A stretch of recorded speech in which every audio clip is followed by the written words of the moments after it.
Bom dia a todas e a todos. Eu quero, em nome da professora Alana, cumprimentá-los e agradecer à Unicatólica de Tocantins Palmas pela oportunidade de dividir um pouco com vocês algumas informações importantes em relação ao tema da pandemia e como esse tema da pandemia se relaciona com os direitos humanos. Na manhã de hoje, eu falarei sobre 3 pontos principais. Na primeira parte da minha apresentação, eu vou trazer algumas informações sobre o coronavírus e sobre a doença causada por ele. Essas informações de base vão ser importantes porque elas influenciam a maneira como o direito, e particularmente o direito internacional e os direitos humanos, vão se relacionar com o tema. Num segundo momento, eu vou tratar do marco jurídico internacional sobre saúde. A referência principal aqui vai ser a Organização Mundial de Saúde e o Regulamento Sanitário Internacional, o RSI. E num terceiro momento, eu tratarei com vocês do marco jurídico internacional sobre pandemia e direitos humanos. E, ao final, eu pretendo deixar bastante claro para todo mundo como a pandemia é também uma questão de direitos humanos, como que a crise que a pandemia provoca tem uma série de desdobramentos em relação a direitos fundamentais que não pode passar despercebida, especialmente por nós aqui que lidamos com direito. A professora Alana comentou comigo que a maioria dos participantes e das participantes seria composta por estudantes de direito, né? Bom, como vocês sabem, a Covid-19 é causada por um tipo de vírus chamado coronavírus, especificamente o coronavírus SARS-CoV-2. Esse coronavírus ele é distinto, mas ele é geneticamente relacionado ao vírus que causou a SARS no surto de 2002, 2003. E esse tipo de vírus, coronavírus, ele leva esse nome por causa do seu formato. E aí vem do radical corona, que é coroa. O vírus é transmitido principalmente por meio de gotículas respiratórias, mas a transmissão também pode ocorrer de outras formas, como através do contato com superfícies contaminadas e depois o contato consigo mesmo.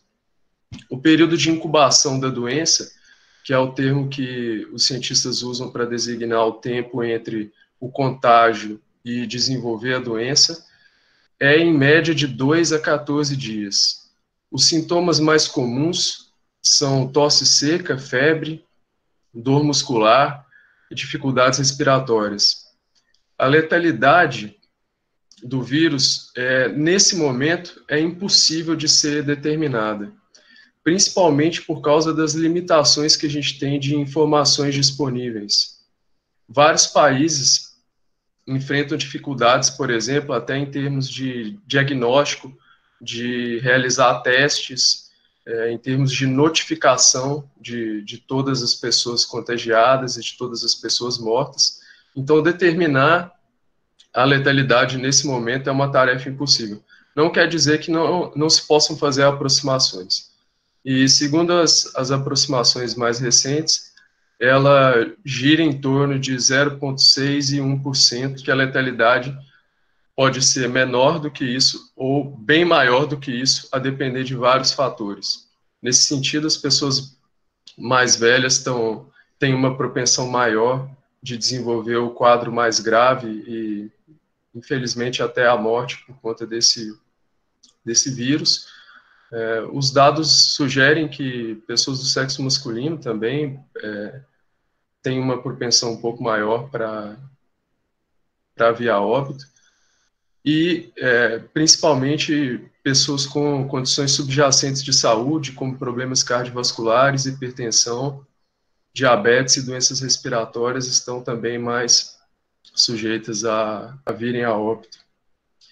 Apesar das incertezas em relação à taxa de letalidade, o que a gente já sabe sobre a doença permite concluir que ela é bastante grave e ameaçadora. Ela não é definitivamente como uma gripe comum. A taxa de letalidade também vai ser maior em locais onde a infraestrutura hospitalária é mais precária ou em locais onde os serviços de saúde entram em colapso. A doença ela é particularmente grave e ameaçadora, não somente pela questão da letalidade, mas um dado especialmente importante é a taxa de hospitalização. A estimativa é que entre 13% e até 20% das pessoas que são contagiadas vão necessitar de algum tipo de cuidado médico e até mesmo de uma internação nos casos mais graves. É por isso que existe o risco do colapso do sistema de saúde. Até o momento, e essa é uma informação que vai informar toda a resposta dos países à doença, não há ainda vacina ou medicamento disponível. Há muitas pesquisas em andamento, tanto em relação à vacina quanto a medicamentos, mas essa situação ainda não mudou. Isso faz com que a doença tenha que ser enfrentada por meio de medidas não farmacêuticas, como, por exemplo, as medidas gerais de higiene, lavar bem as mãos, manter limpas as superfícies, o isolamento e a quarentena de casos individuais, as medidas de distanciamento físico para conter a propagação do vírus, como proibir aglomerações, cancelar eventos públicos, e as medidas mais severas ou mais restritivas de distanciamento, como fechamento de fronteiras e a imposição ou estabelecimento de quarentenas gerais, quarentenas a nível das populações. Para concluir essa primeira parte da minha fala de hoje, eu vou só trazer alguns dados sobre a doença, e são dados confirmados.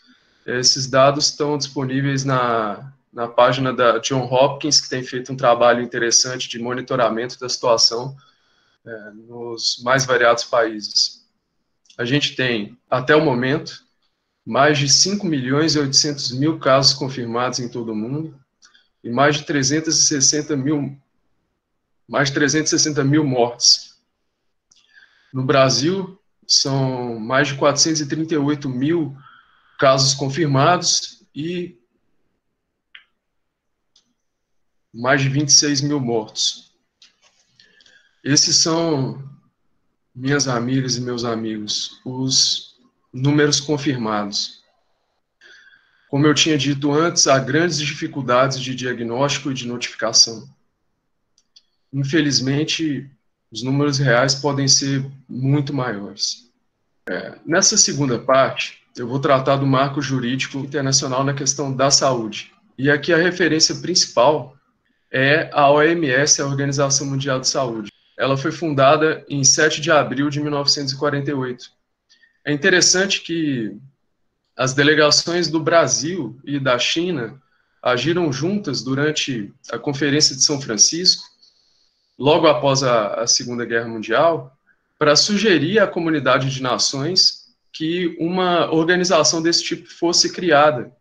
Na sequência, houve uma série de reuniões e tratativas e, por fim, a OMS foi fundada em 48. E dentro do âmbito da OMS, o documento normativo principal que vai informar a relação entre direito e pandemia é o Regulamento Sanitário Internacional, o RSI. Ele foi aprovado pela Assembleia Geral da OMS em 2005 e ele entrou em vigor em 2007 para todos os Estados-membros da organização. O propósito e a finalidade desse regulamento, eles estão expressamente previstos no artigo 2º do próprio regulamento. E eles consistem em prevenir, proteger, controlar e dar uma resposta de saúde pública contra a propagação internacional de doenças, de maneiras proporcionais e restritas aos riscos para a saúde pública, e que evitem interferências desnecessárias com o tráfego e o comércio internacionais. Essa preocupação com a economia, com aspectos econômicos e a preocupação com a saúde é algo que faz parte do debate entre os países sobre saúde pública desde as primeiras conferências internacionais sanitárias em meados do século XIX, que são consideradas precursoras do que hoje nós temos em termos de OMS. O regulamento traz algumas definições importantes para o tema, e eu vou tratar delas aqui bem resumidamente. No artigo 1º, ele define isolamento como separação de pessoas doentes ou contaminadas, ou separação de objetos contaminados, de modo a evitar a propagação da doença infecciosa ou da contaminação. Quarentena é definido como restrição de atividades ou separação de pessoas suspeitas, ou seja, não apenas das pessoas que já são confirmadas, casos confirmados, mas pessoas suspeitas de terem a doença, ou objetos que também haja suspeita que podem provocar a propagação de uma determinada doença infecciosa ou uma determinada contaminação. Na prática internacional, a gente observa a imposição de quarentenas em caráter obrigatório também, a depender das circunstâncias. O regulamento, ele também traz algumas obrigações para os estados. As duas obrigações principais são aquelas que estão no artigo 3º e no artigo 6º.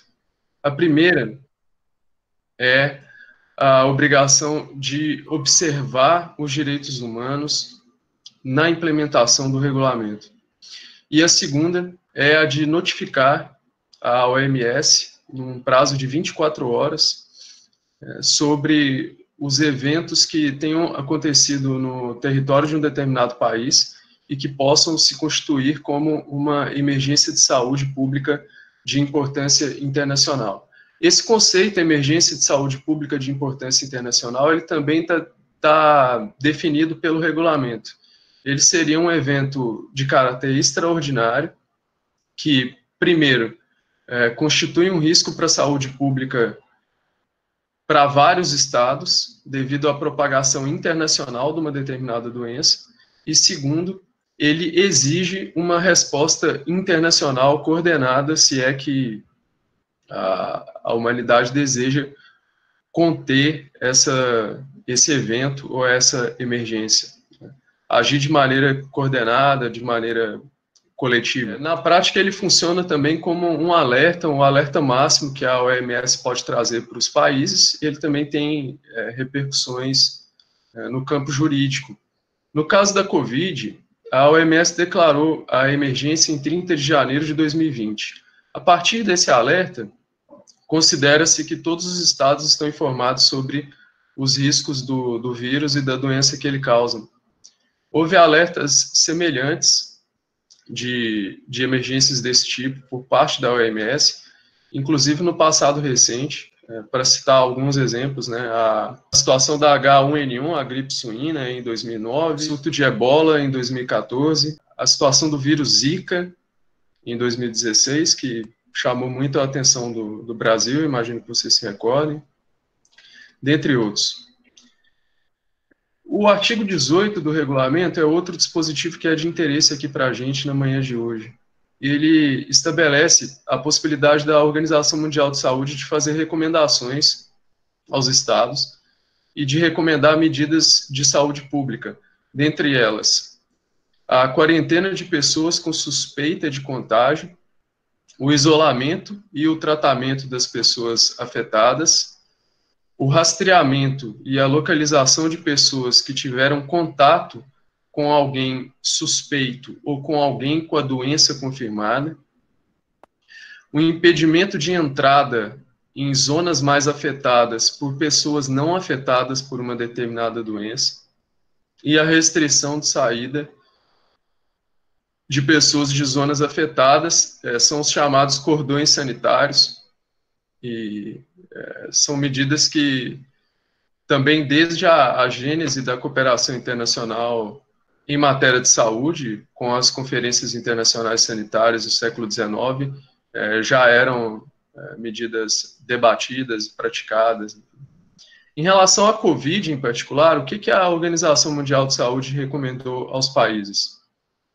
Vocês também já devem ter percebido que a quantidade de informações sobre a Covid e também sobre as relações entre direito internacional e Covid, essa quantidade de informações é imensa. A OMS tem feito um trabalho importante no sentido de tornar mais acessíveis essas informações. Então, além de uma série de documentos que eles publicam, eles também têm realizado conferências de imprensa praticamente a cada 2 dias, onde eles esclarecem as medidas que são desejáveis, comentam as situações de diferentes países e recebem perguntas de jornalistas. Eu recomendo a vocês consultarem o site da OMS e se interarem a respeito dessas conferências. Bom, mas até aqui, por todo esse material, do que eu pude identificar, a Organização Mundial de Saúde ela recomendou, primeiro, a quarentena e o isolamento de casos individualizados. E desde o primeiro momento em que se identificou um caso num determinado país, a prática de quarentenar e de isolar aqueles casos específicos, aqueles casos individualizados. A OMS também recomendou aos países a adoção de medidas de distanciamento físico, como, por exemplo, fechamento de escolas, fechamento de lugares de trabalho e cancelamento de eventos públicos. Vocês vão perceber que eu tenho dito distanciamento físico e não distanciamento social, e isso tem uma razão. A expressão distanciamento social era a mais utilizada, inclusive pela OMS, e ela continua sendo a mais utilizada na comunicação pública, pela imprensa, por nós, mas a própria OMS passou a usar a expressão distanciamento físico e não social para, de certo modo, estimular as pessoas a continuarem em contato, ainda que não seja um contato físico. E é exatamente o que a gente está fazendo aqui hoje, né? Eu aqui, há quase um continente, há um continente de distância de vocês, eu posso estar próximo de vocês por meio desse recurso tecnológico incrível, né?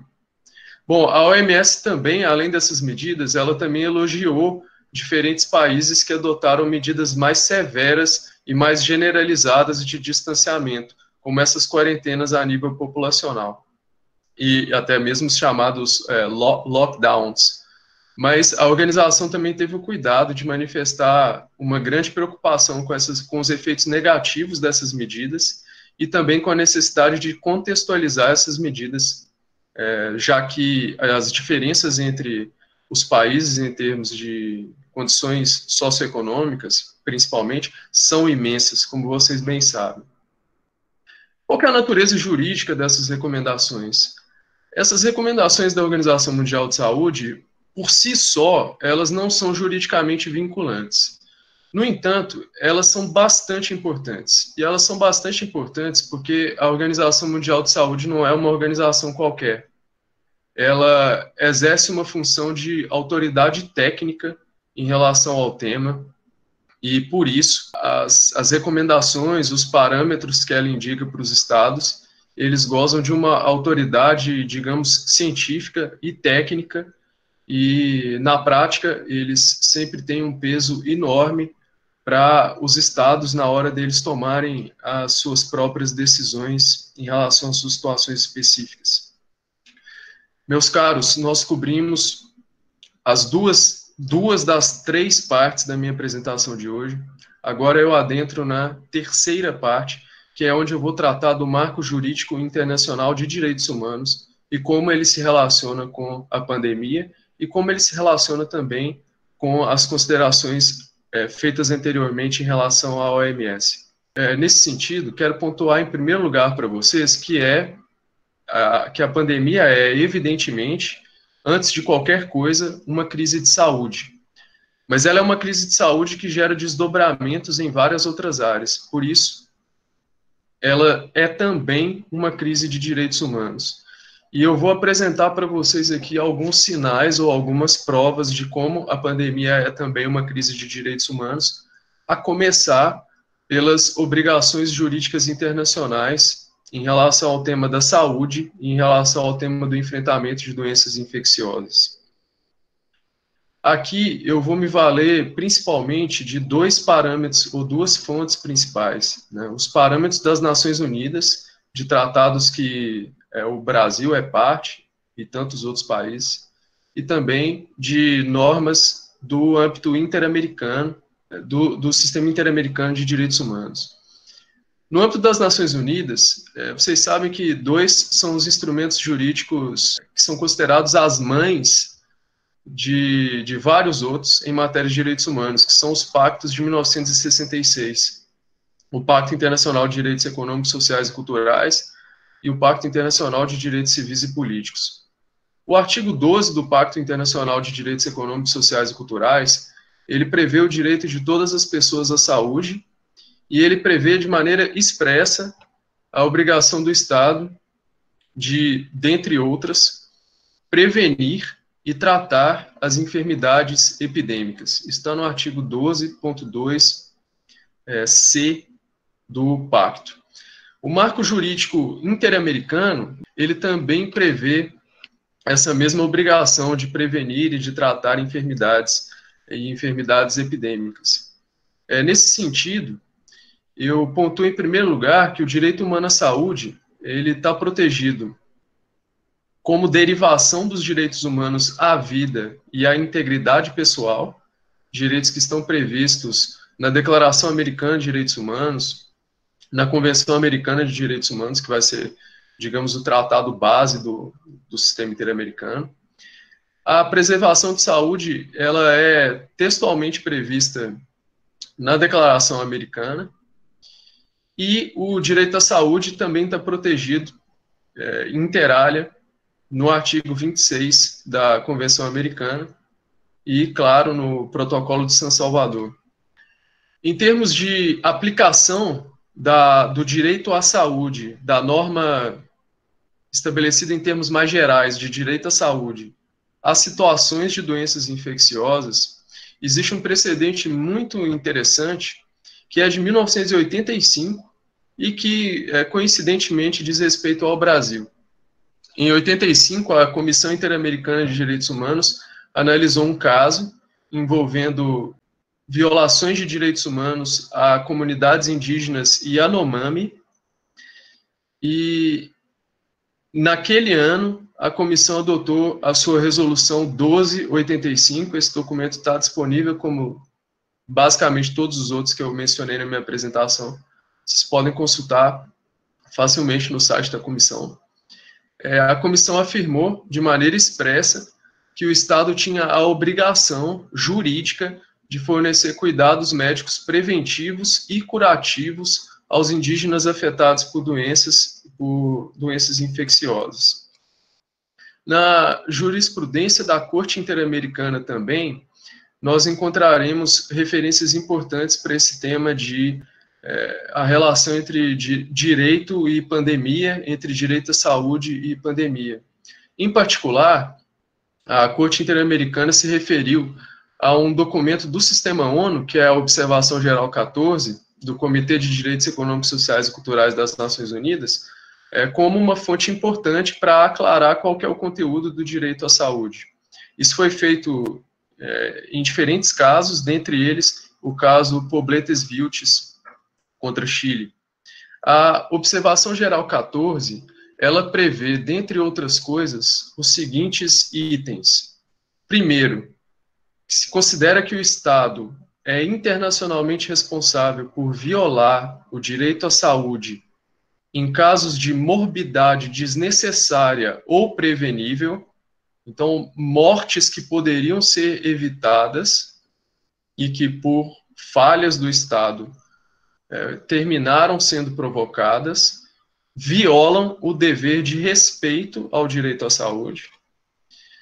A observação geral também traz uma série de outros deveres como decorrentes do direito à saúde, como o dever de garantir acesso equitativo às chamadas determinantes de saúde, água e saneamento, moradia adequada, alimentação, condições de vida digna, o dever de tomar medidas contra riscos ou perigos que tenham sido confirmados por dados epidemiológicos, o dever do Estado de adotar políticas nacionais destinadas a promover a saúde de todos, o dever de adotar uma estratégia nacional de saúde pública que esteja baseada em evidências científicas, em evidências epidemiológicas, e também algumas obrigações que são consideradas inderrogáveis, como, por exemplo, a de adotar medidas para prevenir, tratar e controlar as enfermidades epidêmicas. E, nesse sentido, é muito importante notar o papel da ciência, o papel das evidências na hora de informar como o Estado deve agir, quais situações são de fato preveníveis e quais situações reclamam, portanto, uma atuação bastante proativa e bastante organizada por parte do Estado para evitar mortes preveníveis, digamos. Eu também, meus caros, quero chamar a atenção de vocês para outros sinais de que a crise atual que nós enfrentamos é um tema de direitos humanos. Então, além da questão do direito à saúde e de como o direito à saúde se relaciona com a pandemia, existem outras interações entre direitos humanos e a pandemia. Nesse sentido, as medidas mais severas de enfrentamento da pandemia, como essas quarentenas de caráter mais geral, elas evidentemente interferem em alguns direitos que também estão previstos e protegidos na esfera internacional, como, por exemplo, o direito à livre circulação ou o direito de reunião, entre outros. Aí vem uma pergunta que, de certo modo, dominou as manchetes em muitos países diferentes, que esses direitos eles podem ser restringidos em prol da preservação da saúde, em prol da preservação da vida?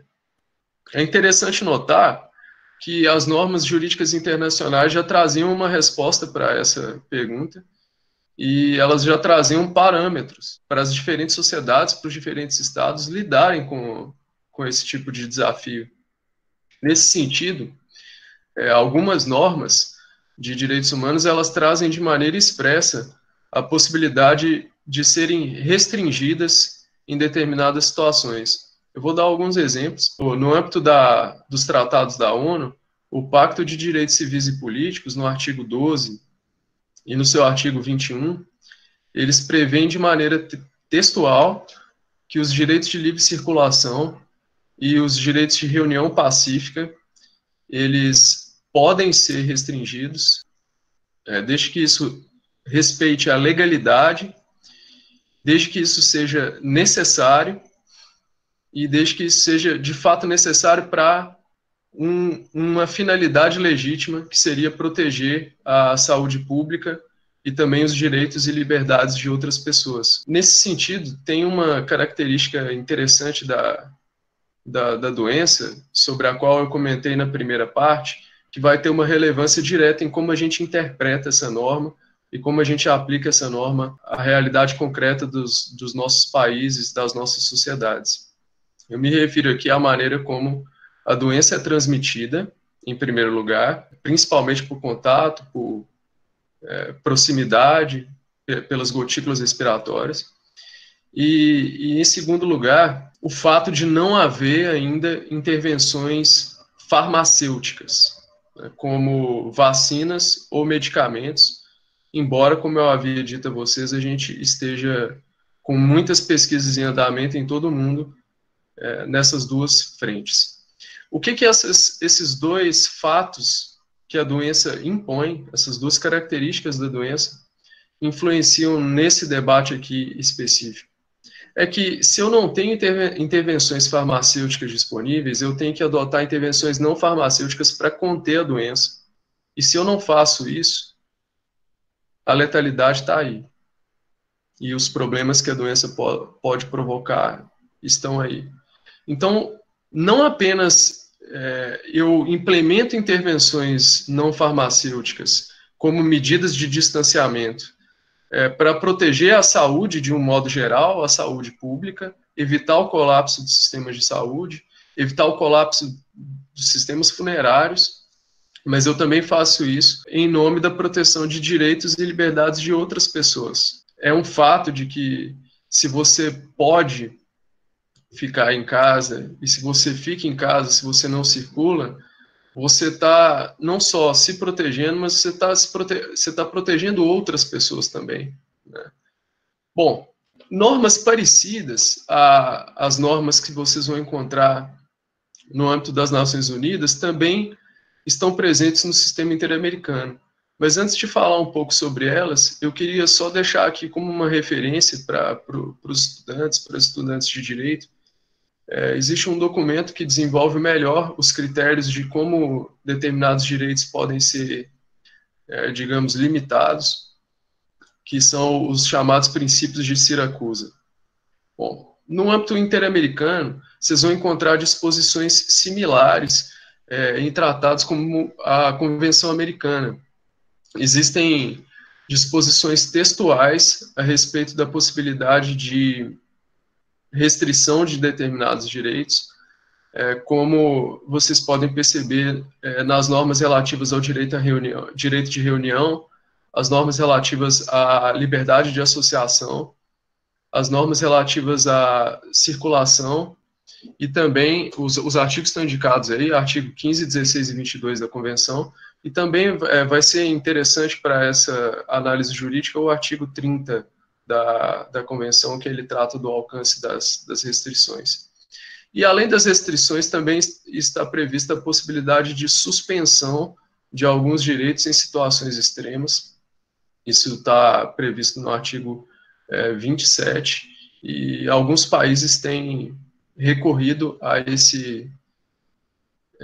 essa alternativa de suspensão e tem procurado observar aí a normativa internacional na hora de adotar medidas tão graves quanto essas.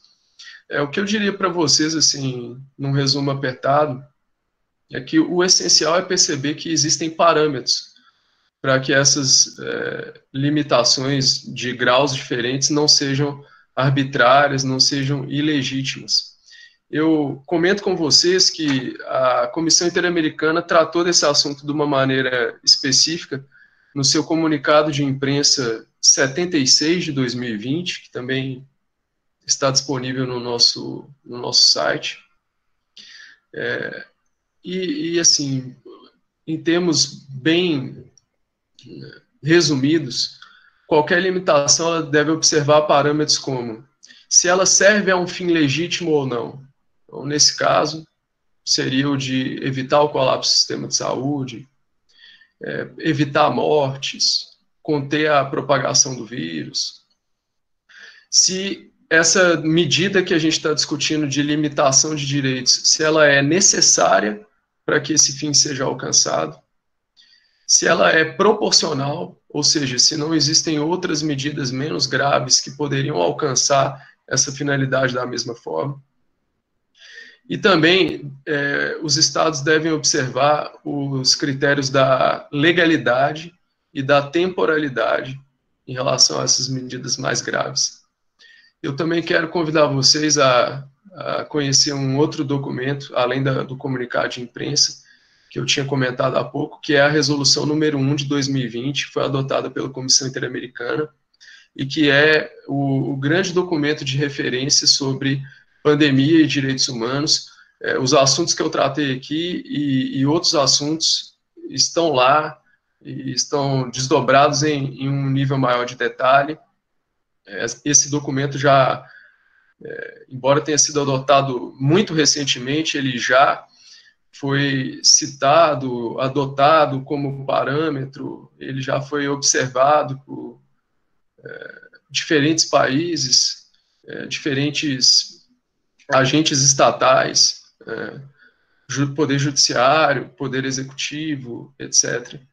E é hoje o grande documento normativo de referência sobre o tema pandemia e direitos humanos. Eu também, e agora caminho para a conclusão, eu também queria pontuar para vocês que adotar um enfoque de direitos humanos em relação à pandemia significa não apenas ter atenção a esse debate sobre o direito à saúde e os deveres do Estado, que foi a primeira parte da minha fala aqui. Significa também ter atenção a esse debate sobre limitações de direitos. Essa medida aqui para proteger a saúde limita determinado direito. Como é que eu faço isso, que isso não seja arbitrário? Foi o segundo ponto. E eu também queria apresentar um terceiro ponto. É que, na verdade, adotar esse enfoque de direitos humanos em relação à pandemia, em relação às consequências da pandemia, significa um desdobramento em muitos temas diferentes. Eu vou destacar alguns deles, e são temas relacionados a como a pandemia afeta direta ou indiretamente aquelas pessoas mais vulneráveis a violações de direitos nas nossas sociedades. A começar com as pessoas idosas e as pessoas com comorbidades, aquelas que têm condições de saúde subjacentes, por elas estarem submetidas a um risco maior de desenvolver o quadro mais severo, o quadro mais grave da doença. As pessoas trabalhadoras, e aqui eu destaco alguns pontos para vocês. Primeiro, trabalhadores e trabalhadoras, em geral, sejam os trabalhadores e as trabalhadoras que estão em situação de pobreza, sejam aqueles também da classe média, em geral, essas pessoas são, por definição, pessoas que dependem da renda do trabalho para sobreviver. E que, portanto, não podem ficar meses ou anos sem ter essa renda do trabalho. Porque dependem daquilo para dar conta das contas mês a mês, às vezes semana a semana, às vezes dia a dia. Por conta disso, todas essas pessoas estão especialmente vulneráveis nessa situação da pandemia. A Comissão Interamericana teve a atenção de pontuar isso na sua resolução número 1 de 2020. Então, os estados têm que ter uma atenção especial a todas essas pessoas e dar a elas condição de enfrentar a pandemia da melhor forma. Nesse sentido, pessoal, todo mundo tem o mesmo direito de, nas situações de quarentena, de se quarentenar, de se proteger da doença e de proteger os seus irmãos e irmãs, os seus compatriotas, as pessoas de sua sociedade. Uma maneira de garantir isso é a de prestar algum tipo de auxílio de caráter financeiro aos trabalhadores e às trabalhadoras que, porventura, tenham tido a sua fonte de renda drasticamente diminuída ou até mesmo cortada. Sem isso, não tem como, especialmente as pessoas mais pobres, não tem como elas exercerem esse direito de se protegerem da doença durante os períodos de quarentena. Um outro grupo que é especialmente vulnerável nesse contexto da pandemia é o das pessoas em situação de pobreza, e por vários motivos. A começar pelo acesso precário que muitas dessas pessoas têm a vários direitos que têm uma relação direta com a prevenção da doença, como, por exemplo, o acesso à água, né? Sem um acesso regular à água e ao saneamento, fica difícil implementar uma das medidas não farmacêuticas mais importantes de enfrentamento da doença, que é a lavagem de mãos e a lavagem de superfícies. Além disso, essas pessoas podem ter, pelas suas condições de moradia, dificuldades enormes de observar uma quarentena, de se isolarem de pessoas que estão com suspeita ou pessoas que estão com casos confirmados da doença. Essas pessoas também, tradicionalmente, têm um acesso prejudicado aos sistemas de saúde. Essas e outras situações colocam essas pessoas num quadro de maior vulnerabilidade em relação à pandemia, e para que os direitos fundamentais dessas pessoas sejam observados, elas não podem ser esquecidas pelos estados de maneira nenhuma.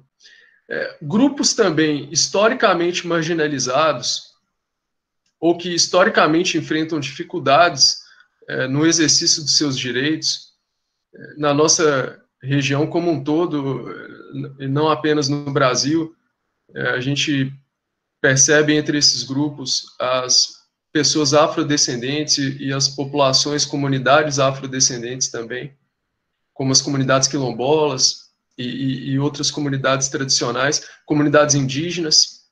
Então, afrodescendentes e indígenas já estão numa situação histórica de vulnerabilidade e essa pandemia pode agravar ainda mais essa situação.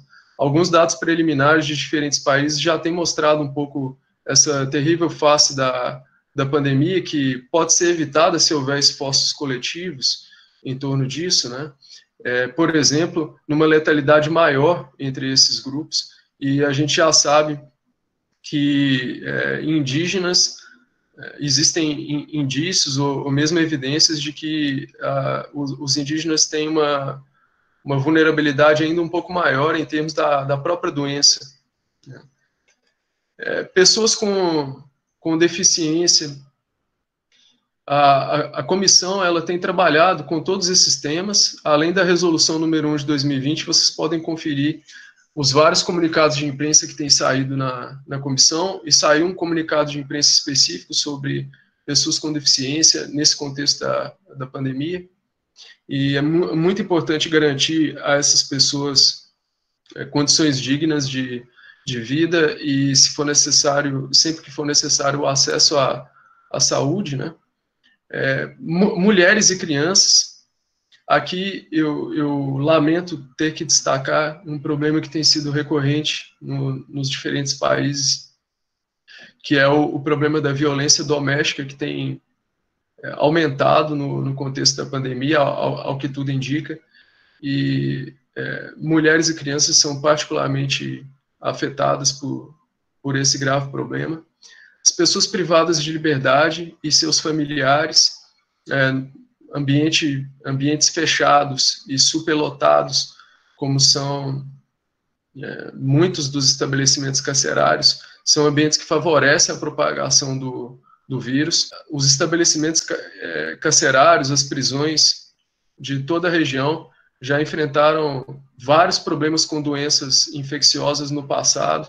Isso já foi objeto de ações por parte de organizações internacionais, várias ações, surtos de doenças como tuberculose, várias outras doenças.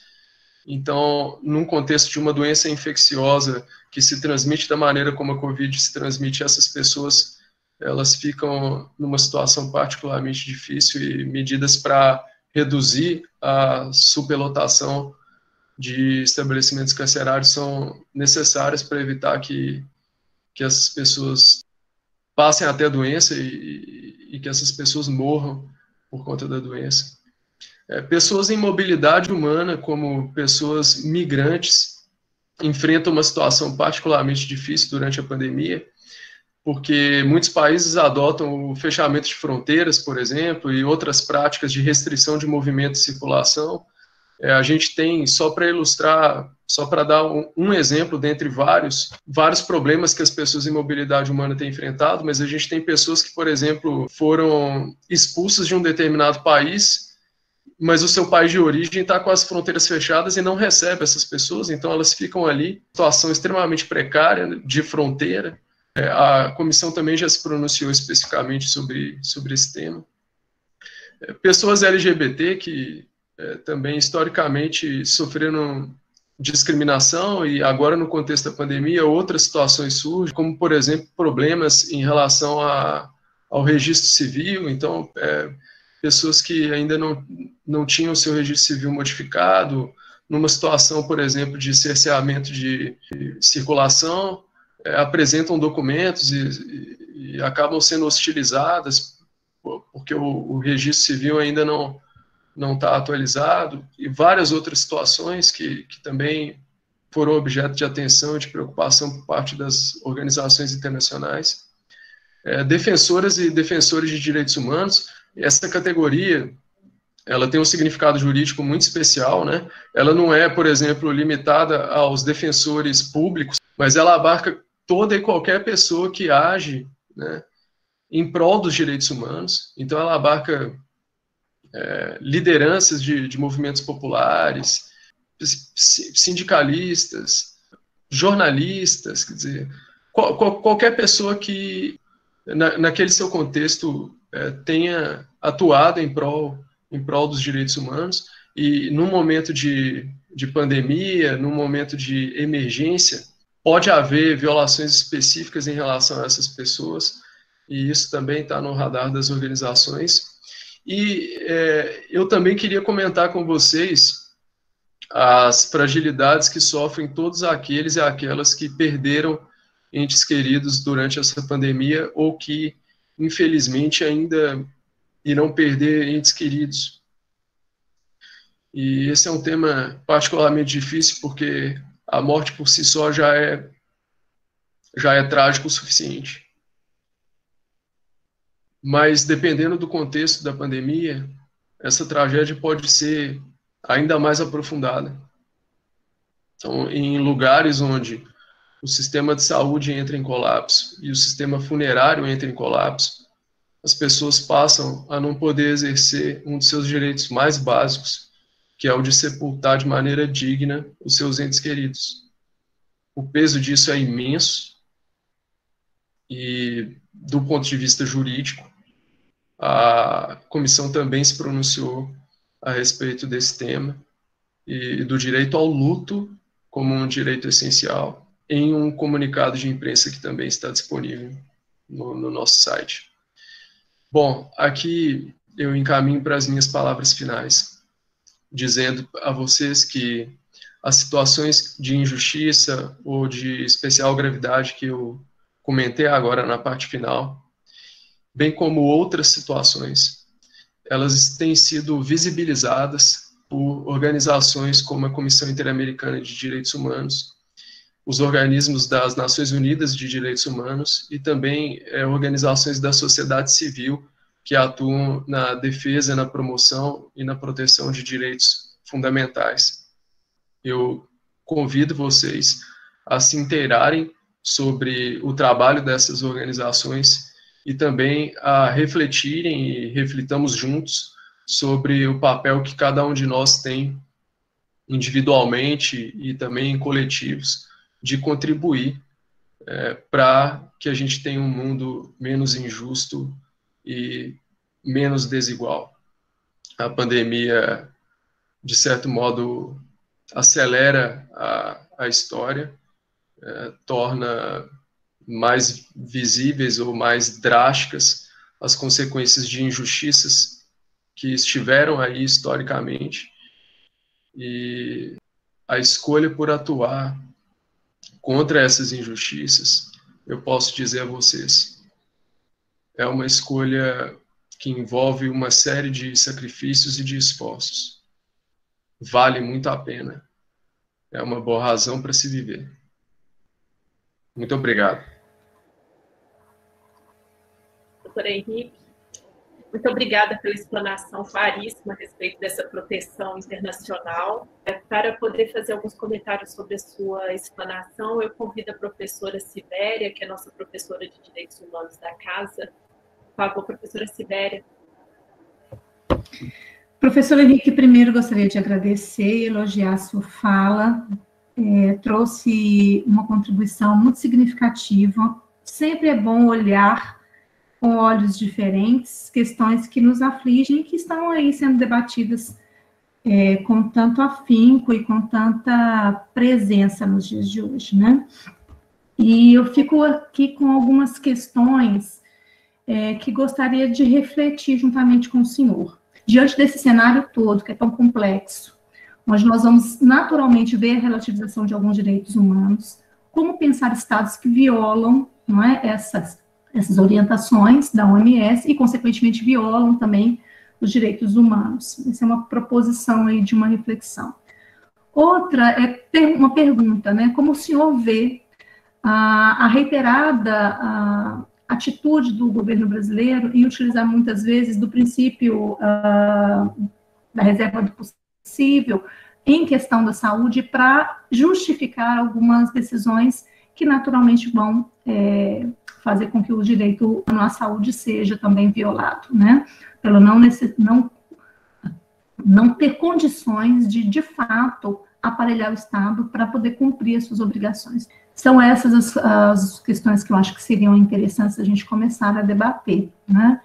Eu acho que seria por aí. Como que o senhor vê essas questões, assim? Fiquei um pouco curiosa. Primeiro, agradecer à professora Sibéria e cumprimentá-la como uma colega da área de direitos humanos.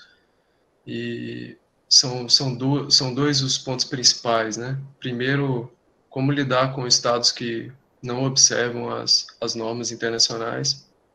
E segundo, a questão da saúde e de como garantir a efetividade desse direito à saúde. Eu queria, antes de encaminhar para as minhas respostas, só pontuar que, embora eu seja advogado da Comissão Interamericana, eu não estou aqui em caráter oficial, eu estou mais aqui como um colega e um amigo da academia, e as minhas opiniões são todas, portanto, em caráter individual. No caso de estados que contrariam as normas internacionais de direitos humanos, existem diferentes caminhos para lidar com esses desafios, né? Existe o caminho até mesmo das instituições nacionais, então é comum que os países que aderem a normas internacionais de direitos humanos, eles também incorporem essas normas em seus ordenamentos internos respectivos, e as instituições nacionais e mesmo as pessoas podem acionar esses órgãos internos para fazer com que essas normas sejam cumpridas. Esse é um caminho importante. E a nível internacional, eu vou me referir aqui ao sistema ONU, ao sistema interamericano. Existem formas de fazer com que os estados cumpram, seja visibilizando o problema, seja considerando a aplicação de eventuais sanções. E existe um caminho para os cidadãos e para as organizações, que é o caminho dos sistemas que admitem casos, ou que admitem petições ou denúncias. O sistema interamericano tem uma dessas vias, e eu, particularmente, tenho me dedicado a isso, né? A Comissão Interamericana tem várias atuações, uma delas é a do seu sistema de casos, e funciona, mais a título de informação para os estudantes, né? Funciona parecido com um processo judicial interno, como vocês conhecem, né? Tem uma petição inicial, abre-se a possibilidade, o Estado é citado, abre-se a possibilidade do Estado de contestar, as partes vão apresentando as suas observações, e, ao final, a comissão tem que tomar uma decisão se aquela violação ocorreu ou não, e posteriormente a comissão também tem a possibilidade de levar esse caso a um tribunal, porque na comissão é um procedimento considerado quase judicial, ele tem uma força jurídica importante, mas não é a mesma coisa de um tribunal, mas os casos podem ser levados em relação àqueles países que reconheceram a jurisdição da Corte Interamericana, o Brasil é um deles. Os casos podem ser levados a um tribunal, que é a Corte Interamericana de Direitos Humanos. No âmbito da ONU, existem órgãos que cuidam de tratados específicos e que vários deles têm mecanismos que permitem receber denúncias individuais. Houve, não no caso da pandemia, mas no caso de uma outra situação gravíssima de caráter internacional, que é a situação ambiental, houve uma iniciativa que chamou muita atenção nos últimos meses, né, que foi uma petição, uma denúncia desse tipo que eu me refiro a vocês, foi apresentada por aquela ativista ambiental Greta Thunberg e outras crianças, inclusive crianças brasileiras, contra, me parece, 4 ou 5 países diferentes, por violação da Convenção dos Direitos da Criança, se não me equivoco. E esse é um exemplo, né? É um exemplo de como lidar com violações por parte dos estados. E em relação ao Brasil em particular, assim, pela minha função, eu prefiro ter, digamos, um cuidado especial de de responder essa pergunta, porque não só o Brasil, mas todos os outros países estão sob monitoramento, e a questão da saúde, aí sim eu tenho muita tranquilidade de já me expressar, desde já, porque a gente sabe que não só a saúde, mas qualquer outro direito humano, para ele ser implementado, ele depende, dentre outras coisas, de dotações orçamentárias, né? E aí os estados têm que estar atentos a isso, a alocação de recursos. No caso do direito à saúde, isso é particularmente importante, né? E aí, em relação ao que exige uma pandemia, esses recursos têm que ser alocados em caráter de urgência, e também os estados têm que atuar em cooperação, porque existem muitas assimetrias entre os estados. Existem estados que têm condições muito maiores, econômicas mesmo, de lidar com a pandemia do que outros. E num contexto como esse, a cooperação internacional se revela particularmente importante, e mais do que isso, se revela essencial. Outras duas considerações, professor, é uma pergunta que às vezes eu me faço. Diante desse cenário, será que nós poderíamos antever, né, a permanência de um controle estatal sobre o comportamento dos seres humanos, né, dos nossos cidadãos, porque às vezes a gente já vê uma tendência dos estados a intervir no comportamento da sociedade, a tentar determinados controles, né? Estados que têm aí uma tendência, muitas vezes, a fugir de um conceito mais democrático, né? Pensar num estado que seja mais intervencionista no comportamento das pessoas, isso ser, por exemplo, um efeito colateral dessa pandemia, às vezes eu fico com essa sensação, né? Nós ainda no futuro ainda vamos ter que amargar esse efeito, enquanto, né, defensores dos direitos humanos, é uma pergunta que às vezes eu me faço, né?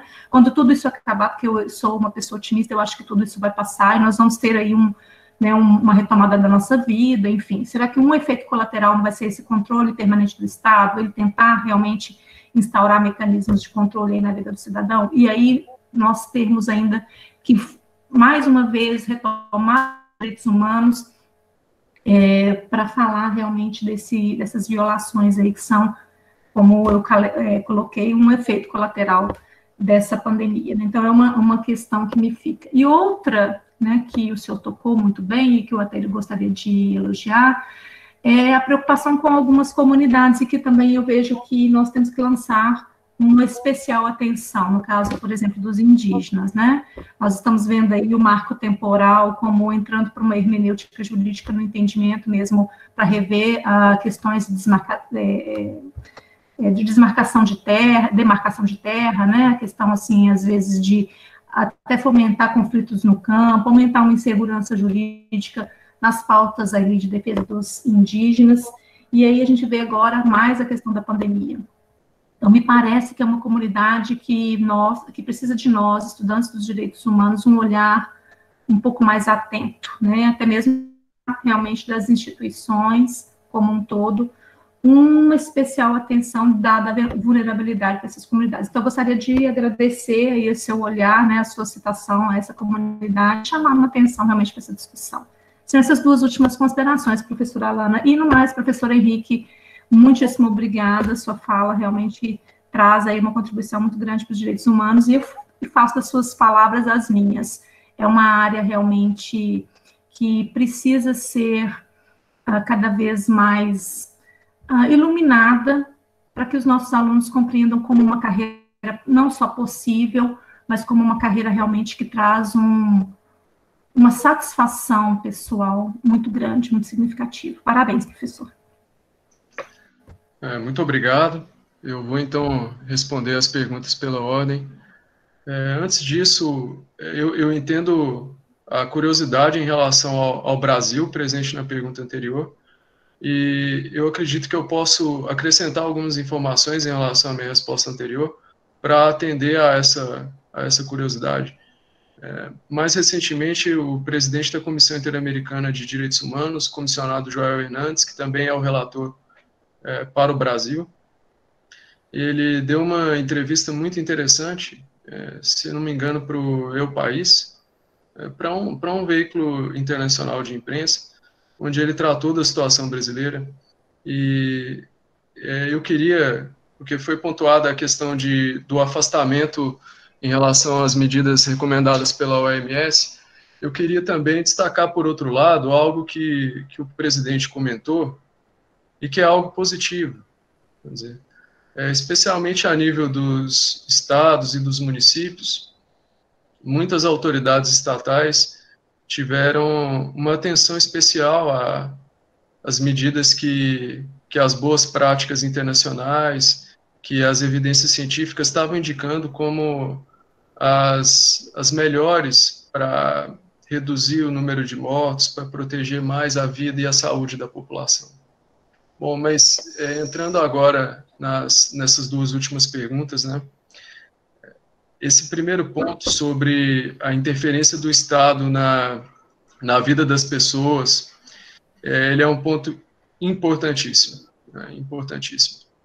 A gente, ao desenvolvermos e publicarmos e aprovarmos a Resolução número 1 de 2020, que é um documento normativo, né? Basicamente digamos, uma consolidação de aplicação de normas internacionais à situação da pandemia, nós tivemos uma atenção muito grande a essa questão e a comissão continua muito atenta a isso, assim como outras organizações. O que eu destacaria como esse ponto também mostra ou também comprova o meu argumento inicial. Eu comecei falando com vocês que eu queria sair daqui convencendo a todos que estão me ouvindo de que a pandemia é uma situação de direitos humanos também, de que ela é uma crise de direitos humanos também. E essa daí é uma outra face dessa crise. A gente observou já em outros países, inclusive em outras regiões do globo, eu me refiro aqui particularmente a Singapura, ou a China, ou as Coreias, a gente observou práticas dos estados de rastreamento de casos de Covid. Esse rastreamento de casos é uma medida recomendada pela OMS para enfrentar a pandemia, mas a gente observou uma situação que é, de certo modo, inédita, que é o rastreamento desses casos por meio de tecnologia. Isso é uma novidade que as novas tecnologias permitiu. E tem os seus riscos, traz os seus riscos, né? Por isso é que estamos todos muito atentos e muito preocupados para que o direito à privacidade seja também respeitado, né? Aqui eu destacaria a atuação no âmbito interamericano da Relatoria de Liberdade de Expressão e convidaria vocês a acompanhar de perto o trabalho que o meu colega, o relator especial, Edson Lanza, tem desempenhado também em relação a esse tema. E fora do direito, porque é importante a gente ter também outras miradas, outros pontos de vista, eu indicaria a vocês que me ouvem, os estudantes, as estudantes, uma atenção a um pensador, a um historiador chamado Yuval Noah Harari. Ele tem discutido bastante os perigos que essas novas tecnologias podem representar às democracias do globo. E esse é, sem dúvida, um tema de interesse para todos nós. O segundo ponto, que era sobre povos indígenas, né? Eu fico feliz com o seu reconhecimento em relação à importância desse tema, e eu entendo que é um tema de particular interesse em algumas regiões do Brasil, né? E nós também temos dado uma atenção especial a esse tema. Já houve um comunicado de imprensa específico, e eu destacaria que esses povos, como eu havia dito na apresentação, aparentemente eles têm uma fragilidade maior em relação à doença infecciosa. são grupos historicamente marginalizados, que historicamente têm dificuldades de acesso a cuidados de saúde, a sistemas de saúde. E eu também quero chamar a atenção de vocês para uma das coisas que eu acho principal nessa reflexão sobre os direitos dos povos indígenas e pandemia, que são os determinantes sociais da saúde. A gente sabe que numa situação de pandemia ou numa situação que envolva o tema de saúde, certos fatores socioeconômicos têm um peso enorme, né? E essas comunidades, muitas vezes, têm violados os seus direitos mais básicos relacionados aos determinantes de saúde. Direitos como o direito à alimentação, o direito aos cuidados de saúde, entre outros. E algumas organizações da sociedade civil têm, inclusive, chamado a atenção para o risco enorme que as comunidades correm de mortes em massa por causa da pandemia. Uma maneira de protegê-las disso, para vocês verem como os direitos humanos são dinâmicos, é a de proteger os seus territórios, é a de garantir o seu direito à propriedade. A gente, às vezes, é levado erroneamente a pensar que os chamados direitos humanos ou direitos fundamentais de primeira geração são liberdades burguesas e que essas comunidades que sofrem marginalização, o que elas precisam é de direitos sociais, que são os de segunda dimensão. Na verdade, ambos os direitos, os grupos de direitos, são importantes e são interdependentes. E uma maneira de proteger a saúde dessas comunidades, numa situação como essa, é a de garantir a segurança do seu território, é a de garantir um direito humano de primeira dimensão, que é o direito à propriedade. Nesse sentido, embora tenha havido avanços em toda a região e também na normativa internacional, que hoje está consolidada, a jurisprudência sobre a propriedade, o direito das comunidades indígenas à propriedade é uma jurisprudência consolidada. Apesar de avanços importantes que ocorreram, nós ainda temos imensos desafios pela frente. E nos locais em que essa propriedade não está protegida, juridicamente e faticamente, nós temos, às vezes, incursões de pessoas que podem ser vetores da doença, da Covid. Podem estar levando o vírus para as comunidades. E, às vezes, para comunidades que, vocês imaginam, a Covid está fazendo esse estrago todo porque o sistema imunológico de ninguém estava preparado para lidar com isso. Agora, no caso de comunidades que particularmente sofrem mais em relação a doenças infecciosas, essa situação que é grave passa a ser ainda mais grave. Bom, eu espero que tenha contribuído aí com as perguntas, com as dúvidas. Eu agradeço imensamente a oportunidade e cumprimento a professora pela sua atuação nessa área de direitos humanos, e eu fico muito feliz de estar aqui nessa manhã dialogando com uma colega, com alguém que tem esse mesmo entusiasmo e essa mesma missão. Obrigada, professor. Doutor Henrique, nós temos aqui algumas perguntas no chat, eu inclusive solicitei aos alunos que não coloquem mais, porque senão a gente vai ficar aqui muito tempo. Aí o senhor prefere que eu leia todas de uma vez, para o senhor dar uma explicação geral, ou quer que vá lendo uma a uma? Acho que você pode ler todas de uma vez. Tá. Nós temos a Juliane perguntando, doutor, qual a sua visão quanto à pandemia e a discriminação de certos grupos ou indivíduos? Já tem sido bem abordado aqui. O Daniel Alves coloca, o número de casos confirmados no Brasil pode ser maior do que está sendo informado. No entanto, pode ser menor, tendo em vista que muitos óbitos foram contabilizados na conta do Covid-19 e não tem relação com o vírus. qual sua opinião a respeito dessa discrepância para elevar o número de mortes causada pelo coronavírus? A Emily coloca, em casos em que se perceba certa negligência estatal com relação às recomendações da OMS em um determinado país e assim confirmada a violação de direitos humanos a essa população, esse órgão internacional ligado à saúde pode intervir nessa situação?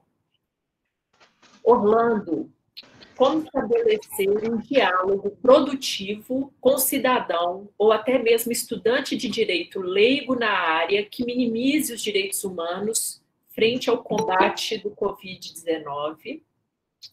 Nilo, quantos dos 35 países membros da OEA estão implementando leis especiais que ampliam os poderes dos governos em nome de combater a pandemia? Há riscos aos direitos humanos no uso dessas leis? Orlando, novamente, como o senhor avalia a assimetria entre o número de testes realizados versus o número de casos divulgados? Seria essa uma responsabilidade unicamente da política interna de combate ao Covid-19 do Estado ou há uma cooperação externa dos países nesse enfrentamento? Essas são as perguntas que nós... bom, apareceu uma do Eldon aqui. Por falar em orçamento público, burocraticamente, qual a sua implicação na relação estatal versus administrado, em se tratando de que o Estado tem o dever legal de disponibilizar um tratamento humanizado vinculado aos direitos sociais garantidos constitucionalmente? Bom, essas são as perguntas, e eu queria deixar um pedido, doutor Henrique, porque o senhor atua internacionalmente, e uma dúvida recorrente dos alunos é pensar que, uma vez que estudou direito no Brasil, não teria condição de atuar, de ter uma carreira no exterior. Então, se o senhor não se importar de falar um pouquinho sobre essa carreira também, eu tenho certeza que é curiosidade de muitos de nós aqui. Ótimo. A primeira pergunta sobre discriminação. Essa pandemia, ela não chega num mundo que é uma tábula rasa, não. Ela chega num mundo que já tinha as suas injustiças históricas. E ela chega num mundo em que muitas pessoas sofrem discriminações de vários tipos. E ao chegar nesse mundo com essas circunstâncias, ela agrava essas situações, ela oferece desafios específicos em relação a essas situações.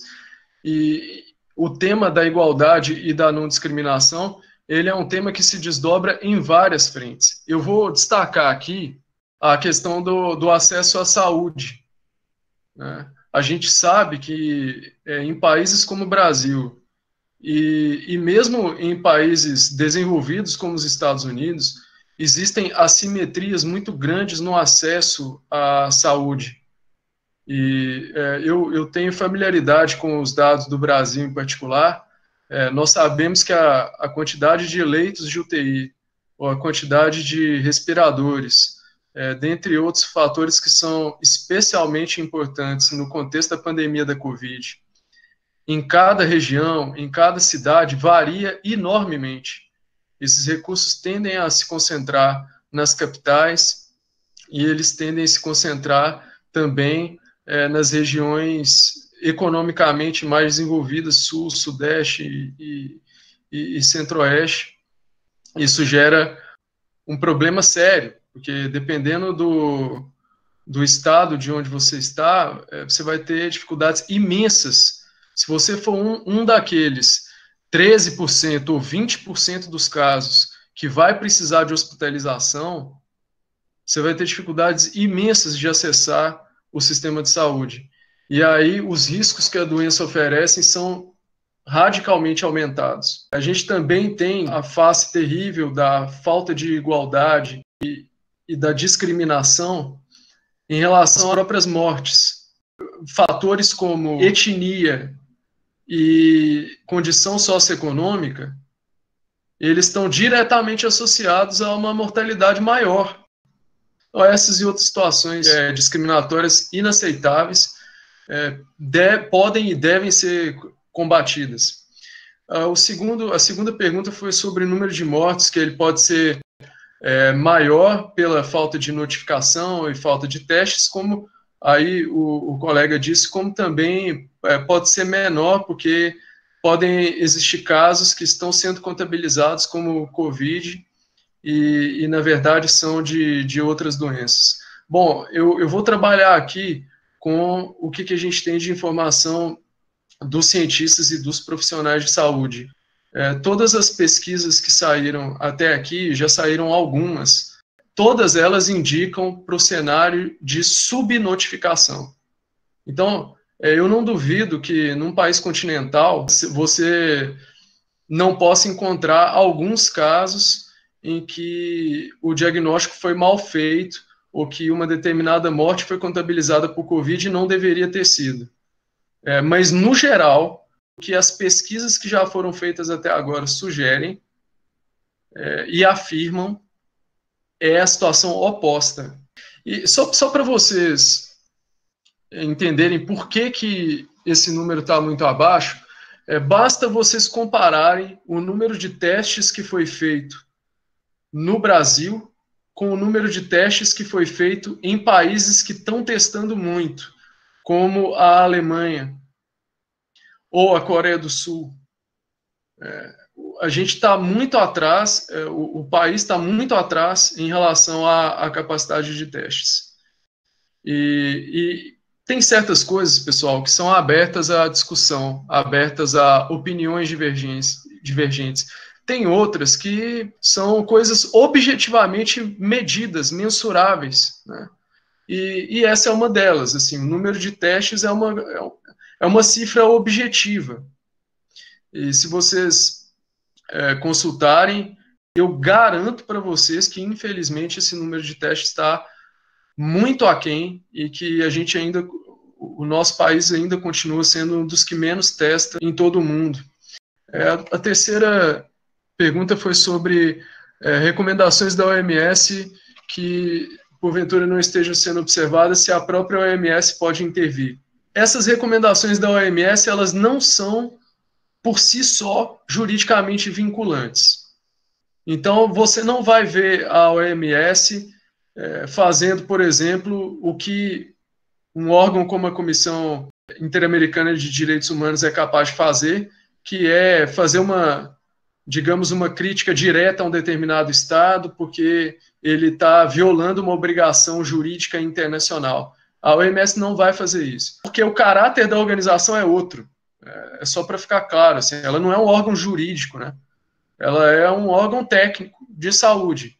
Então, por isso, essas recomendações, por si só, essa foi a decisão dos Estados, a OMS não vai intervir em relação a elas para apontar casos individuais, etc. Tem um especialista da OMS que foi entrevistado pelo programa Hard Talk da BBC de Londres, muito recentemente, em que uma das perguntas foi exatamente essa, então eu cumprimento o estudante, ou a estudante que fez a pergunta, que é uma pergunta muito relevante, e ele deu uma resposta nesse sentido que eu estou comunicando aqui a vocês. Eu deixo também a sugestão de assistir a essa entrevista, porque ela é bem interessante para quem está curioso sobre essa área do direito internacional e das relações internacionais. Isso não impede, pessoal, que as recomendações da OMS sejam interpretadas como as medidas necessárias para observar obrigações jurídicas de direitos humanos. E aí eu chamo a atenção de vocês para o que eu disse na apresentação. Os estándares internacionais de direitos humanos aplicados à saúde são bastante claros em relação aos estados estarem obrigados a observar os melhores dados epidemiológicos e adotar as melhores práticas disponíveis para evitar mortes e para proteger a saúde da população. Como a OMS é uma autoridade técnica no assunto, ela dá indicações de quais são essas medidas. E não observá-las pode resultar numa violação de uma obrigação jurídica internacional de direitos humanos. E essa violação pode ser objeto de atuação dos órgãos de direitos humanos, e eu comentei mais cedo para responder uma outra pergunta sobre como essa atuação pode ocorrer.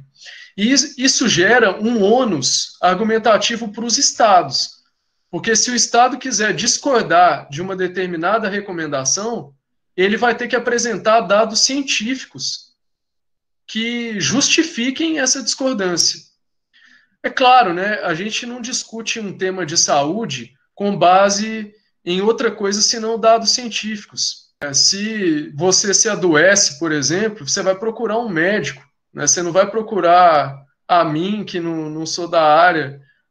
Então, da mesma forma, se a gente está debatendo qual é a melhor forma de prevenir mortes, de proteger a saúde das pessoas, a gente tem que lidar com as melhores informações, as mais consistentes, e essas vêm do campo científico. O campo científico tem uma grande vantagem em relação às nossas discussões não científicas, porque eles seguem regras muito rigorosas e eles passam boa parte do seu tempo uns criticando os outros. Eles têm mecanismos de crítica e de revisão. Por isso que o conhecimento científico vai se aprimorando e ele está sempre aberto à refutação, né? Ele é sempre provisório, mas ele é um provisório muito forte, que tem um peso especial que tem que ser levado em conta. A próxima pergunta, eu vou tentar ser mais breve agora para dar conta de todas elas e para todos vocês continuarem conosco até o final. A próxima pergunta é sobre como fazer um diálogo produtivo com quem minimiza a importância dos direitos humanos. Esse desafio do diálogo é um desafio que se manifesta em várias áreas da nossa vida, e não só nessa área, nessas preocupações de direitos humanos. E eu diria uma obviedade a vocês, né? Certa vez eu estava viajando a um outro país, eu estava na Holanda, e eu me hospedei num albergue, desses albergues de juventude, e lá tinha uma área comum onde se vendiam coisas. Você podia comprar uma Coca-Cola, um chips, coisas assim para comer ou beber. Não tinha ninguém lá supervisionando isso. As coisas estavam à disposição, tinha uma plaquinha na parede, escrito assim: a única maneira de ter pessoas confiáveis é confiando nelas. E aí tinha um porquinho aonde você depositava o dinheiro se você quisesse comprar alguma coisa. Então eu digo a vocês, uma obviedade, a única maneira de ter diálogos é dialogando. E dialogar significa se abrir ao outro, entender por que ele tem aquela determinada preocupação. Às vezes, ele ou ela vai chegar numa conversa sobre direitos humanos e pandemia com certos preconceitos ou certos equívocos, entendimentos equivocados sobre o que significa direitos humanos, né? A gente conhece os vários chavões que, infelizmente, ainda circulam na sociedade. Direitos humanos, isso aí é coisa para defender bandido, coisa e tal. E aí o importante é ouvir com carinho e com respeito as considerações das pessoas que divergem de você e conversar com elas e explicar o seu ponto de vista. Então, se alguém chega numa conversa com um ponto como esse, eu mesmo, a primeira coisa que eu diria é que uma parte grande dos meus esforços atuando nessa área foi exatamente no sentido oposto, no sentido de combater a impunidade, no sentido de combater atos criminosos que ficaram impunes, como, por exemplo, assassinatos de advogados, assassinatos de mulheres, assassinatos de indígenas, violações de direitos humanos, crimes que ficaram impunes, e quem trabalha com direitos humanos combate essa impunidade. Quem trabalha com direitos humanos também se preocupa em garantir e respeitar a dignidade de todas as pessoas, inclusive das que erraram. Porque se a gente entende que uma pessoa que cometeu um erro ou equívoco, ela deixa de ser humana, a gente pode estar se arriscando a se tornar tão criminosa quanto ela.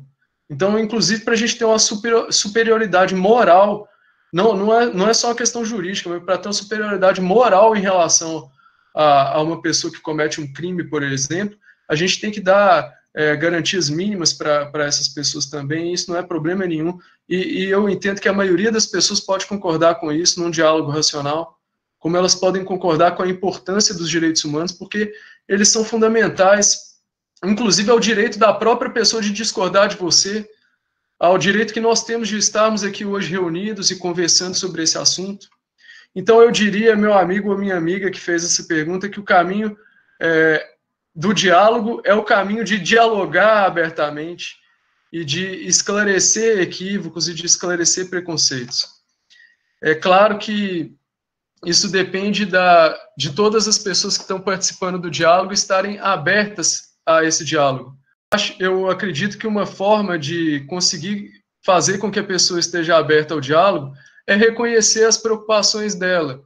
Então, nesse exemplo, que é muito corriqueiro, né, de alguém chegar e falar, isso aí é coisa para proteger bandido e tal. Se você conversar, você vai perceber que essa pessoa provavelmente tem uma preocupação super legítima. Ela é contra a impunidade, ela está preocupada com a segurança. Segurança também é um tema de direitos humanos. Né? Então, é por aí, é tentar estabelecer um diálogo a partir do respeito mútuo, a partir da tentativa de compreensão de onde parte o outro, de quais são as suas preocupações, quais delas são legítimas, e, enfim, eu espero que tenha contribuído um pouco para esse que é um imenso desafio. A próxima pergunta, países que ampliam poderes aos seus governos durante a pandemia, há riscos para os direitos humanos? Bom, vários países já informaram a Organização dos Estados Americanos sobre suspensão de direitos. E as normas internacionais de direitos humanos trazem uma série de limites a esse tipo de ampliação de poderes, etc. Se esses requisitos não forem observados, a gente vai estar diante de uma arbitrariedade e de um risco para os direitos humanos. Uma coisa importante em períodos como esse é ter um judiciário independente e um judiciário atuante. A gente entende que no momento de quarentena coletiva, como foi implementada em vários lugares, houve também o fechamento de locais de trabalho. É muito importante que instituições tão essenciais para a garantia da democracia como o judiciário continuem funcionando de alguma maneira, seja por meio das tecnologias, funcionando remotamente, seja, não sei, por meio de rodízios. Isso pode ser discutido da forma, mas o mais importante é garantir a finalidade, que é um judiciário que funcione e que possa coibir eventuais arbitrariedades no exercício desses poderes ou ampliações indevidas desses poderes. A próxima pergunta é sobre a assimetria entre número de testes e número de casos, a responsabilidade é só interna ou cooperação? É muito importante que os países cooperem entre si, porque vocês sabem disso, existem assimetrias imensas entre os países. Né? Existem países muito mais desenvolvidos ou preparados para lidar com a pandemia e outros que têm maiores dificuldades. A gente começa a ver algumas boas práticas, né? Países, inclusive países pobres, enviando profissionais de saúde para países ricos que entraram em colapso de saúde, como foi o caso da Itália. A gente tem boas práticas aí. Eu sei que muitas vezes o egoísmo é o que ganha as manchetes, né? Aí a gente vê a nível individual e a nível dos estados. Aí a gente vê aquelas manchetes a nível individual das pessoas que adquirem itens de primeira necessidade em excesso, ou que entram em conflito no supermercado com outras pessoas. A gente vê atos de egoísmo e a gente fica com uma impressão falsa da realidade, porque num período de pandemia é certo que algumas pessoas e também algumas instituições vão agir de maneira egoísta, mas a gente também tem o contrário. A gente também tem a proliferação de atos de solidariedade e de cooperação entre as pessoas e também entre as nações. É importante estar atento a isso e incentivar isso. No caso de testes, no caso de profissionais de saúde, de enfrentamento ali, linha de frente da pandemia, né, condição de construir mais leitos de UTI, todas essas coisas podem se beneficiar enormemente da cooperação entre países. E uma boa coisa pode ser o que acontece também a nível interno, né? Se uma determinada região está menos atingida pelo vírus, internamente, alguns países têm deslocado médicos dessa região para a região que está mais afetada. Então, do mesmo jeito que acontecem essas cooperações dentro dos países, entre estados, entre regiões, essas práticas de cooperação também podem acontecer e são salutares de acontecer em nível internacional. Por fim, as duas últimas perguntas, hein, pessoal? Foi uma jornada longa, mas eu fico feliz que tanta gente continuou aqui com a gente até esse final, né? A penúltima pergunta é sobre orçamento e tratamento humanitário, e a última pergunta é sobre carreira, né? Carreira em direito internacional, carreira em direitos humanos. Sobre a questão de orçamento, a discussão sobre a relação entre orçamento e direitos humanos, ela tem avançado muito nos últimos anos. Como nós estamos aqui no âmbito da academia, eu acho importante destacar para vocês alguns estudos, algumas fontes, né? Algumas organizações que têm trabalhado esse tema para vocês próprios depois fazerem suas próprias pesquisas, se informarem, estudarem, porque, como já disse um certo sujeito há muito tempo atrás, não existe conhecimento, só existe autoconhecimento, né? Professores, palestrantes, eles são facilitadores do processo de conhecimento, mas ele é sempre um processo que é seu, né? Então, nesse sentido, eu quero indicar para vocês assim, algumas fontes interessantes. Saiu um documento da ONU sobre orçamento e direitos humanos. Se você tiver dificuldade de encontrá-lo, entre em contato comigo que eu posso enviá-lo para você. Eu não sei se existe uma versão em português. Em inglês, acho que se chama Budget and Human Rights. E já existe uma bibliografia relativamente grande sobre a relação entre orçamento e direitos humanos.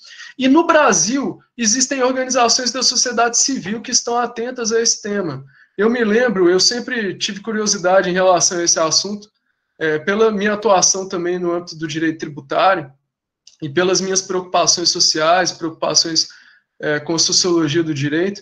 Eu me lembro de estudar esse tema muitos anos atrás e descobri um instituto de pesquisa que se chama INESC, que é brasileiro. Ele era capitaneado na época por um sujeito chamado Evilásio Salvador, e esse INESC fazia um trabalho muito interessante sobre orçamento e direitos humanos. E eles, inclusive, publicaram uma nota técnica que o título é esse, Orçamento e Direitos Humanos. Vocês vão encontrar, é muito interessante. E essa relação entre garantir um tratamento humanitário e recursos orçamentários é uma relação importantíssima. Então, a pergunta ela tem total razão de ligar uma coisa com a outra. Porque se você não tem um esforço orçamentário para garantir, por exemplo, ampliação de leitos de UTI, com o aumento da propagação e da velocidade da propagação da doença, o número de leitos de UTI pode entrar em colapso, porque a demanda aumenta demais. E se entra em colapso, não tem como falar sobre tratamento humanitário de saúde. A gente já viu isso acontecer em várias partes do mundo. As pessoas morrerem sem atendimento de saúde, morrerem, às vezes, em suas próprias casas, ou até mesmo na rua. É difícil pensar em alguma coisa mais grave ou mais desumana no contexto da pandemia, sabendo o que essa doença causa. Quando a pessoa vai a óbito, é porque essa doença já comprometeu demais o pulmão da pessoa. E essa morte, o comprometimento de via respiratória, é das coisas mais sofridas e mais sem consolo que podem existir. Anos atrás, eu tive a oportunidade de trabalhar num documentário sobre trabalhadores que adquiriram a doença silicose, que é uma doença do pulmão, e que dificulta e, no limite, impede a respiração. Vocês não imaginam o que foi para mim ter eu que não sou da área da saúde, né, ter esse contato direto com pessoas que estavam com o pulmão comprometido, que estavam no balão de oxigênio. É um sofrimento que beira o insuportável. Então, pessoal, para a gente garantir condições mínimas, dignas, de enfrentar essa doença, e inclusive condições dignas não só na vida, mas também na morte, isso também é de importância, e isso também está na base dos direitos humanos, a gente tem que garantir recursos suficientes para essas áreas. Eu digo que isso está na base dos direitos humanos, porque, e isso tem a ver com a questão, com a pergunta sobre o diálogo, eu sinto que a gente está precisando, a gente precisa, todos nós, a gente precisa melhorar um pouco também a nossa comunicação, não é mesmo? A gente precisa explicar para as pessoas por que direitos humanos, por que determinados direitos a humanidade entrou em acordo que eles são essenciais, que eles são fundamentais, que a gente não pode abrir mão deles. E um desses direitos é também o direito a uma morte digna, é também o direito dos familiares de enterrar os seus entes queridos e se despedirem deles. E isso está na base da civilização. Um texto clássico que trata sobre isso, que é o texto da Antígona, ele é sempre lembrado no início dos cursos de direito, né? Eu imagino que vocês tenham tido contato com esse texto. Aquela situação está sendo vivida pelas pessoas agora com a pandemia, em várias partes. Aquilo não é só uma história, uma fantasia, um romance, é uma realidade. E talvez contar essas histórias seja uma boa forma de aumentar a conscientização em relação aos direitos. Bom, para finalizar, meus amigos e minhas amigas, a professora fez uma pergunta muito legal sobre carreira e direitos humanos. Como o estudante ou a estudante pode pensar num trabalho na área de direitos humanos. E eu queria, antes de falar sobre as possibilidades internacionais, falar sobre algo ainda mais básico e essencial. Vocês já trabalham com direitos humanos. Cada vez que vocês, no contexto da pandemia, que vocês higienizam as suas mãos, vocês têm cuidado de manter o distanciamento, especialmente nos locais que estão mais afetados pelo vírus, que o vírus está circulando. Vocês já estão trabalhando em prol dos direitos humanos. Vocês já estão trabalhando em prol do seu próprio direito à vida, à saúde, à integridade pessoal e do direito de outras pessoas. E esse exemplo que eu quis usar, que é um exemplo simples, e que está dentro do contexto da pandemia, ele pode ser multiplicado por vários outros. Quando você monta um grupo de estudos na sua faculdade, quando você monta um grupo de amigos e amigas para debater um assunto de relevância pública, você está trabalhando com direitos humanos, você está exercendo um direito humano importante de livre associação, de livre reunião, de participação política, de autodeterminação. Mas existem também as possibilidades de trabalho jurídico na área de direitos humanos. Aí, eu queria dizer a todos vocês o seguinte, e eu acho que essa mensagem é poderosa.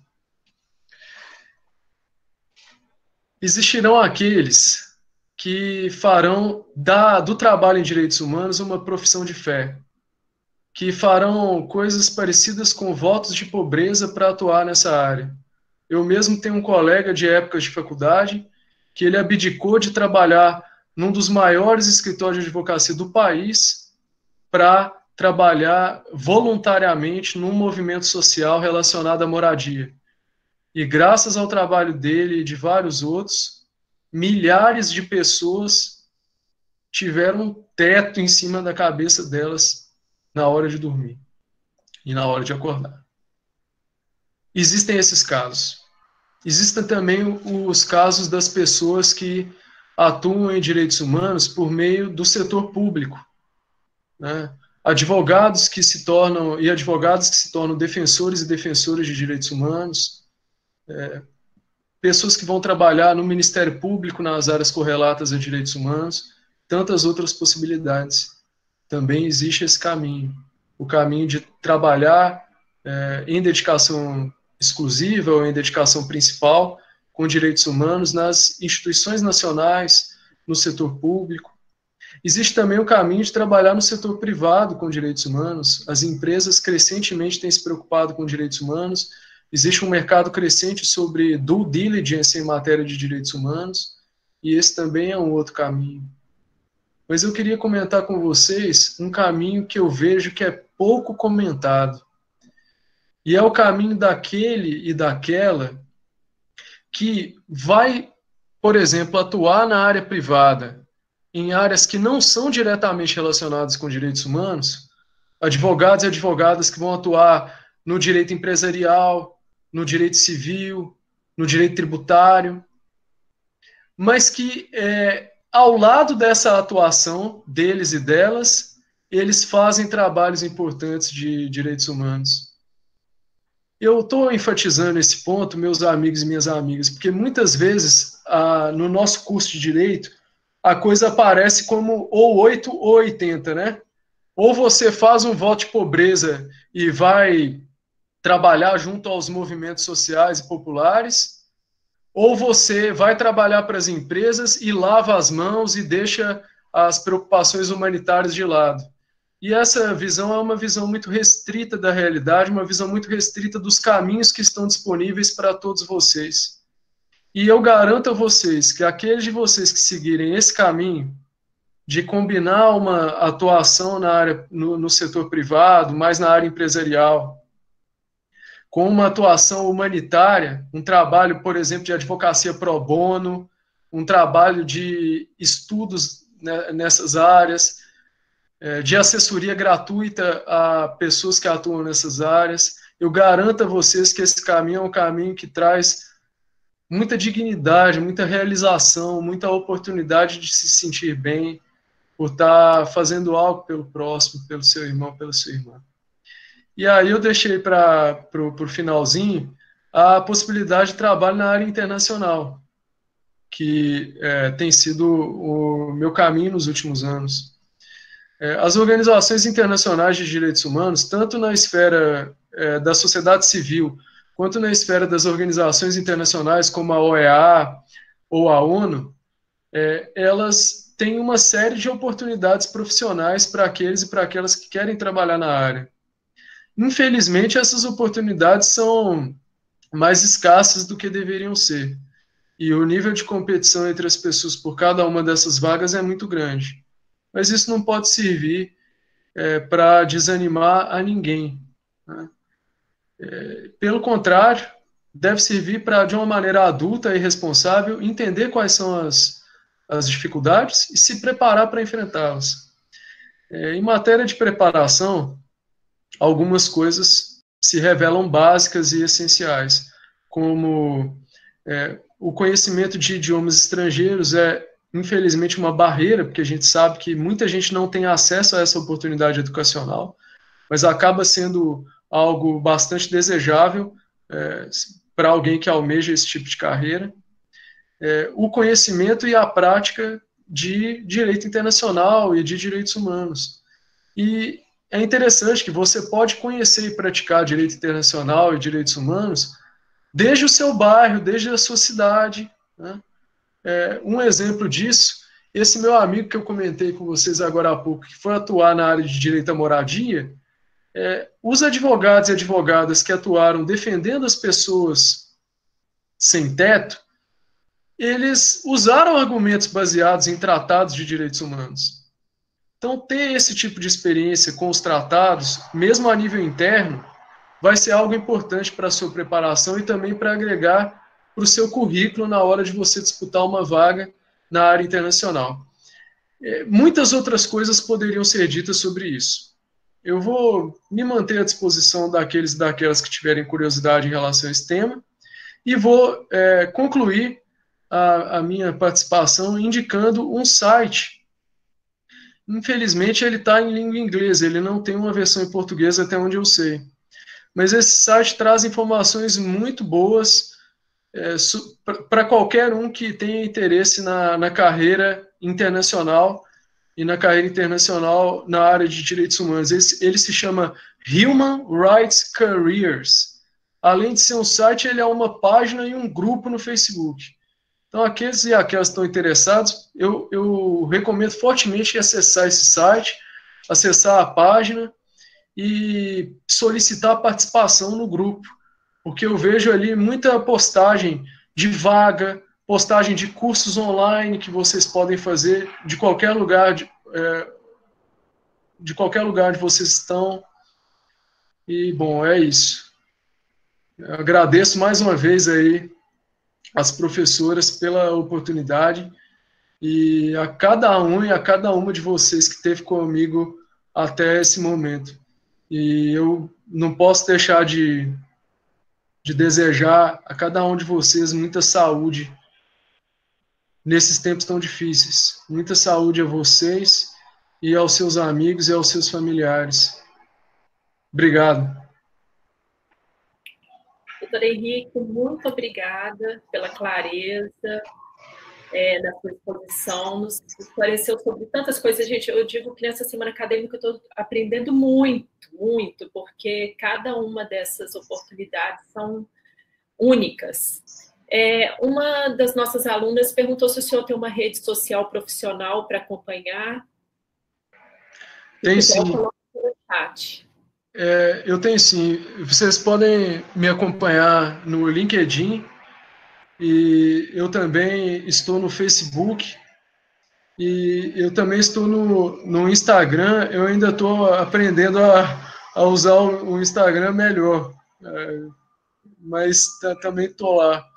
Mas o Facebook e o LinkedIn são as redes que eu costumo divulgar mais conteúdos de caráter profissional.